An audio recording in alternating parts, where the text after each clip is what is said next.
big. Anybody here got the hiccups? Self-care is also very important for people who are in a caregiver job, therapists, nurses, doctors, even parents. After years of heartbreak and failed relationships, Drew Carey finally found real love with Amie Harwick, the woman who changed his entire world. Friends said they had never seen him that happy, but by the end of 2018, the relationship had collapsed, and the engagement was over. Most people assumed their story had ended there, but it didn't. His name's Mr. Bell. Mr. Bell. I think you're making a big mistake here. You know, you're not being judged by anything but your application. Because in the early hours of February 15, 2020, Drew Carey woke up to a phone call that would completely destroy him. His former fiancée had died under horrifying circumstances inside her Hollywood Hills apartment. But the part that stunned even people closest to the case was what happened just hours before it all unfolded. After more than a year of no contact, Amie had suddenly reached out to Drew with a message that caught him off guard. And when Drew Carey finally revealed what happened before her death, the details left fans absolutely shaken. The romance that changed. Drew Carey. Drew Carey has been famous for decades. By 2017, he had hosted The Price is Right for 10 years, and before that, he had starred in his own sitcom for nearly a decade more. He had money, fame, and the kind of life that most people only dream about.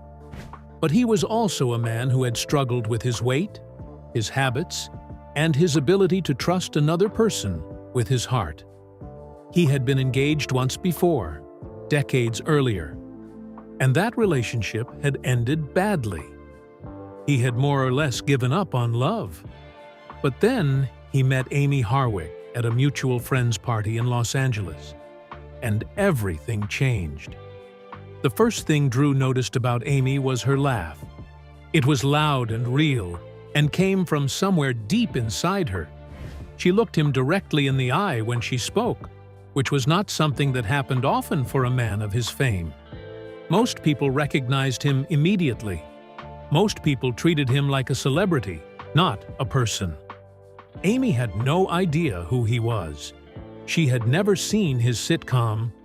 She thought he was just a funny older guy in a polo shirt. And for Drew, that was refreshing.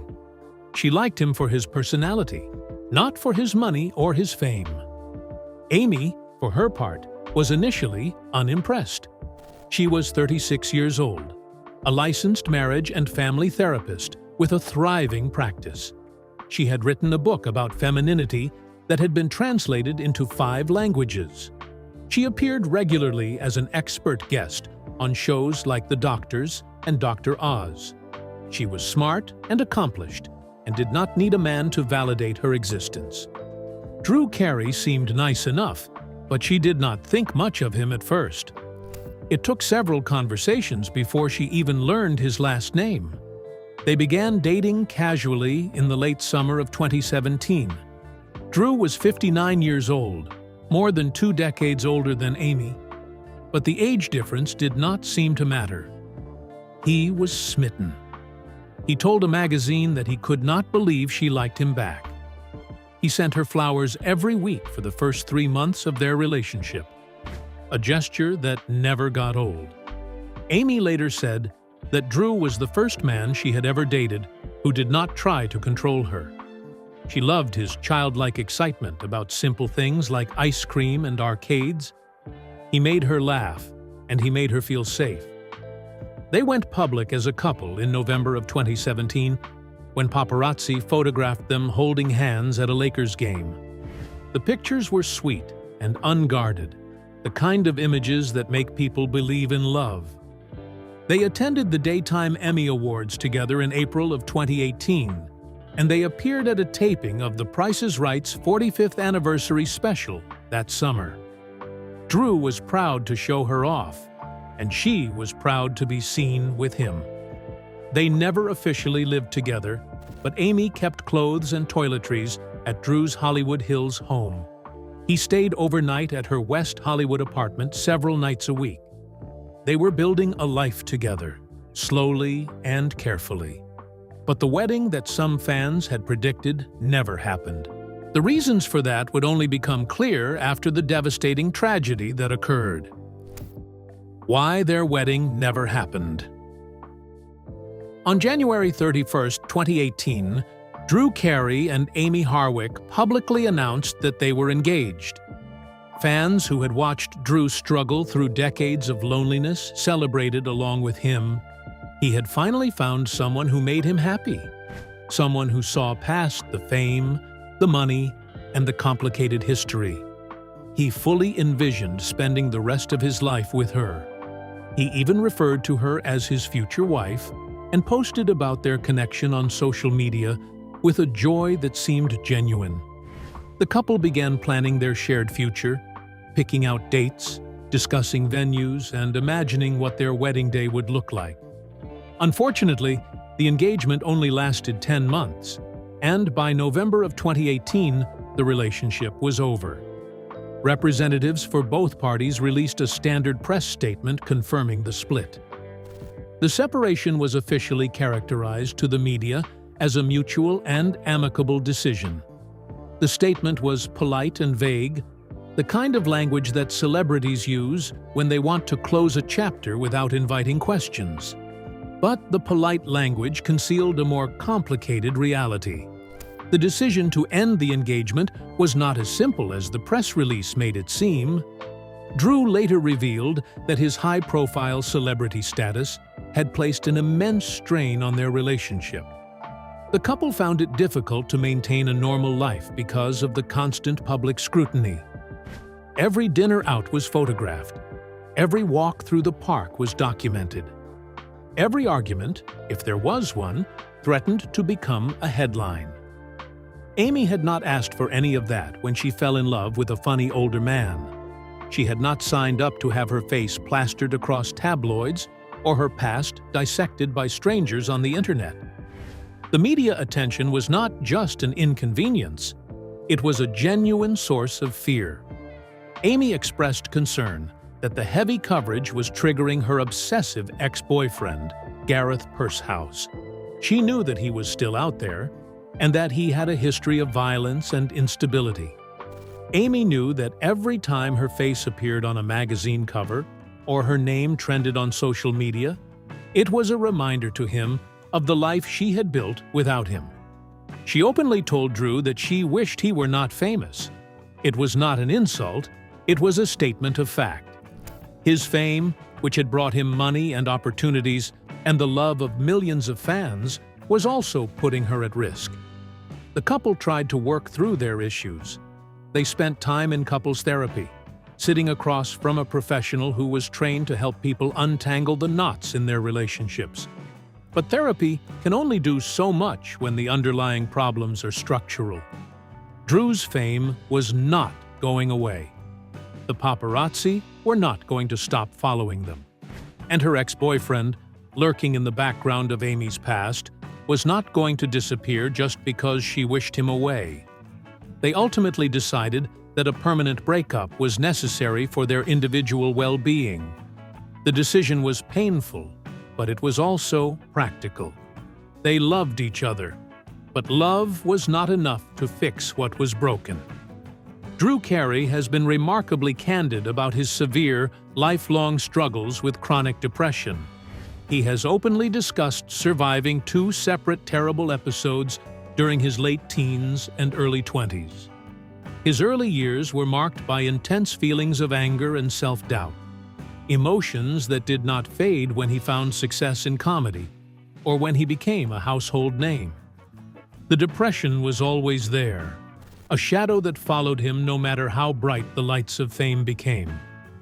Following the painful split with Amie, Drew's emotional pain was so severe that he reportedly cut off contact with her. He could not look at photos of her or be reminded of her because doing so threatened to undo whatever progress he had made toward healing. The breakup sent him back into a familiar darkness, the kind that he had crawled out of before but never fully escaped. He told interviewers later that the combination of their rough breakup and her sudden death had damaged his views on intimacy. He described the double loss as something that fundamentally altered his ability to be romantically vulnerable. He had opened his heart to someone, and the universe had punished him for it. It was hard to want to open it again. Amie Harwick, long before she ever met Drew, had also survived something terrible. She had been in a highly toxic relationship with a man named Gareth Pursehouse. The relationship was volatile and controlling, and it lasted for roughly 18 months around 2011. He isolated her from her friends. He told her that no one else would ever want her, and he made her believe that she deserved the treatment she was receiving. Even after she ended the relationship and rebuilt her life, she carried lingering trauma and residual fear from that period. She occasionally referred to Pursehouse in casual conversation with close friends as her stalker. Her professional career as a therapist and intimacy coach was not an accident. She had deliberately dedicated herself to helping others, and part of that dedication came from her own history of domestic maltreatment. She wanted to heal herself by helping other women escape the kinds of situations that had once trapped her. She wanted to find meaning in the pain. Her work was her salvation, but it was also a reminder that the past never fully disappears. She had taken legal action against Pursehouse during the worst of their relationship. She successfully filed 2 separate restraining orders against him, one in 2011 and another in 2012. The legal filings were motivated by documented instances of physical and emotional trauma. The final permanent protective order expired in 2012 after its fixed term ended. Because it was a fixed-term order, no active restraining order was in place at the time of her death. The legal system that was supposed to protect her had done its job, but only for a limited time.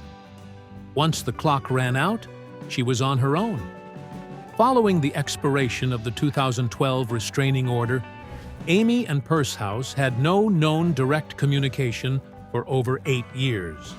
She had moved on, built a successful practice, written a book, and found love with Drew Carey. She thought the nightmare was over and that she was safe. However, that peace was shattered in January of 2020 when Amie unexpectedly ran into her ex-boyfriend at a Hollywood event. The encounter was brief, but it was terrifying. The chance encounter reignited Purshouse's dangerous obsession. He began planning. He started searching her address on Google Maps. He looked up how to disable a Ring doorbell. Amie had no idea that any of this was happening. She went about her life, seeing patients, making plans and looking forward to a future that did not include the man from her past. She had no way of knowing that on the night of February 14, 2020, he would be waiting for her in the dark. The tragic death of Amie Harwick. The night of February 14, 2020, was supposed to be about love. Valentine's Day had always been a complicated holiday for Amie Harwick, but that year she spent the evening with a female friend in Santa Monica, having dinner and enjoying a rare night out. She came home alone in the early morning hours of February 15th, unaware that someone had been waiting for her inside her apartment. That someone was Gareth Pursehouse, the man she had dated nearly a decade earlier. He had broken in through a rear sliding glass door and hidden inside her third-floor apartment for more than 3 hours before she arrived. The apartment was located on one of the blocks of Woodward Avenue in the Hollywood Hills, a multi-unit complex where Amie had lived for several years. Ring doorbell footage from the building showed Gareth Pursehouse arriving on the night of February 14th. He was wearing dark clothing and a knit cap, the kind of outfit that a person wears when they do not want to be seen. He attempted to cover the Ring camera with tape, but he missed the lens. The camera captured his movements, and the footage would later become key evidence in his trial. Once inside, Gareth Pursehouse waited. Prosecutors later proved that he remained hidden in the apartment for around 3 hours and 12 minutes before Amie came home. He knew her routine, and he knew where she lived. He had searched her address on Google Maps 11 times in the 2 weeks leading up to the attack. He had also searched for information about how to disable a Ring doorbell and what constitutes a lethal dose of a certain illicit substance. The digital trail that he left behind was cold and calculating, the work of a man who had been planning something terrible. When Amie walked through her front door, Gareth Pursehouse confronted her unexpectedly. What followed was a fast and violent encounter.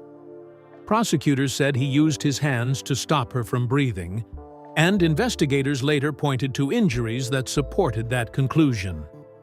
Authorities also stated that she suffered a serious head injury from a heavy object, believed to be a ceramic lamp base that was discovered broken at the scene. Amie attempted to get away. She moved toward the balcony, apparently trying to escape or call for help, but he reached her before she could get to safety. What happened next became a major point of dispute during the trial. Prosecutors argued that Gareth Pursehouse forced Amie over the third-story railing. The defense claimed that she panicked after discovering him inside, climbed onto the balcony herself in an attempt to escape, and accidentally fell. Investigators said the physical evidence suggested otherwise. Blood evidence was discovered on the balcony railing and outer wall, and a forensic expert testified that the pattern matched an impact during the fall.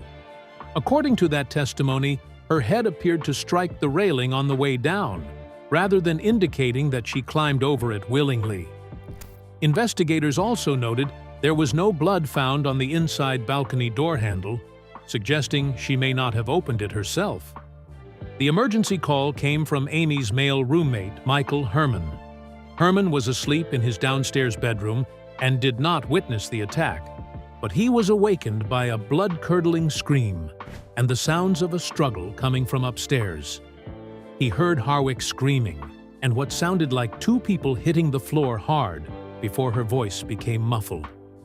Terrified and unable to find his cell phone, Herman escaped the house, scaled a spiked fence, and ran into the street where he borrowed a passerby's phone to call emergency services.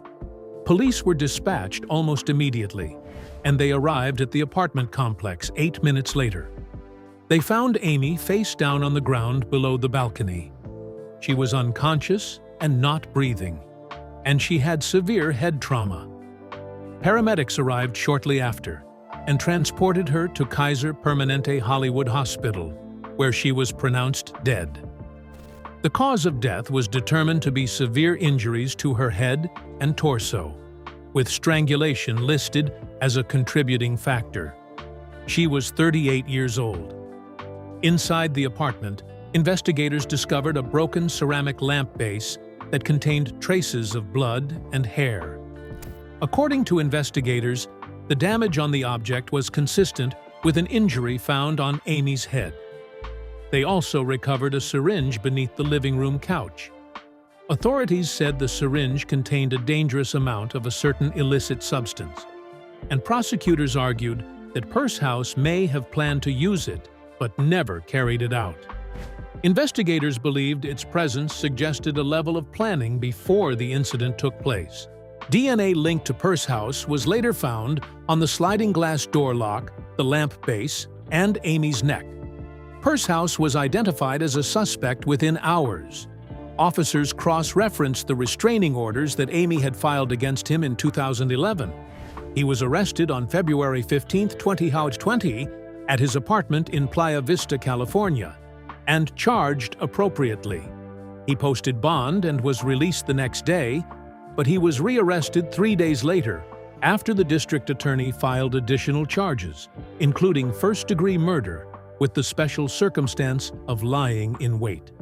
This time, he was held without bond. The trial began on September 11, 2023, at Los Angeles Superior Court. The prosecution presented evidence that Pursehouse had been stalking Amie for weeks before the incident. They showed that he had attended a film industry mixer in Burbank in late January of 2020, where he approached her. She said hello politely and then walked away. A witness testified that Pursehouse muttered loudly that Amie thought she was too good for him and that she had ruined his whole life. Amie told a friend the next day that Pursehouse had looked at her like he wanted to hurt her. She also admitted that she should have gotten another restraining order. The defense argued that Amie had become hysterical when she found Pursehouse inside her apartment, and that she had climbed the balcony herself to escape. They claimed that the injuries were caused by a struggle over the lamp. The prosecution rebutted by presenting the Ring doorbell footage, the blood evidence, and the testimony of Amie's mother, Amie Harwick. Penny recalled that her daughter called her in absolute terror immediately after the industry event to report the encounter. Following that incident, Amie was so afraid for her safety that she shared her live cell phone location with a close friend, Robert Koshland, and explicitly warned him that if anything bad happened to her, Gareth Pursehouse was responsible. The jury deliberated for 6 hours before finding Pursehouse guilty for Amie Harwick's death and for first-degree residential burglary. On December 6, 2023, Pursehouse was sentenced to life in prison without the possibility of parole. He told the court that he did not commit the crime, that he loved her, and that the system had failed him. The judge told him that he was a danger to every woman who rejected a man, and that he would never walk free again. In the days and weeks that followed Amie's death, Drew Carey remained silent. He did not give interviews or post on social media. He grieved privately, and eventually, he broke his silence. What he revealed about his relationship with Amie and about the night she died left fans stunned. The truth Drew Carey revealed after her death. In the weeks right after the tragic death of Drew Carey's ex-fiancée, Amie Harwick, Drew completely stepped back from public life. He stayed out of the spotlight and avoided media attention, choosing instead to deal with everything quietly and privately. It was a heavy, sudden loss, and for a while, he simply wasn't ready to talk about it or be seen going through it. When he eventually did open up, Drew spoke about the bittersweet nature of their final days. He revealed that after 16 months of silence following their painful breakup, Amie had unexpectedly reached out to him out of the blue. That reconnection happened just a day before Valentine's Day. According to Drew, Amie texted him saying she had been doing a lot of thinking about forgiveness and would like to meet up and talk things through. He responded immediately, clearly happy to hear from her, and told her he still cared about her and would love to see her. From there, they made plans to meet after Valentine's weekend, and for Drew, that plan brought a sense of comfort and closure in the moment. But tragically, that meeting never came. Amie passed away suddenly in the early hours of February 15, 2020, just hours after that final exchange. Drew learned what had happened on the morning of February 15th. He was at his Hollywood Hills home, a different property from the apartment where Amie had died, when her mother called him at around 6 in the morning to deliver the news. Drew later told a magazine that he fell to his knees and screamed so loudly that his neighbor called the police. The sound that came out of him was not human, he said. It was the sound of a man who had just lost something that he could never get back. Though the loss was devastating, Carey has stated that he finds lasting solace in their final exchange. Knowing that they were able to interact one last time, and that she knew he still loved her, has remained his greatest comfort in the years since. He gave a public statement to the press shortly after her death, saying, "Amie and I had a love that people are lucky to have once in a lifetime. She was a positive force in the world, a tireless and unapologetic champion for women, and passionate about her work as a therapist. I am overcome with grief. I would like to thank you in advance for giving myself and everyone who loved Amie privacy while we try to work through this tragic situation." Drew took 3 weeks off from hosting The Price is Right. It was the first time he had missed a taping for non-medical reasons since he started hosting the show in 2007. The production used reruns and guest hosts, including George Hamilton, to fill the gap from February 24th to March 13th of 2020. Drew stayed home.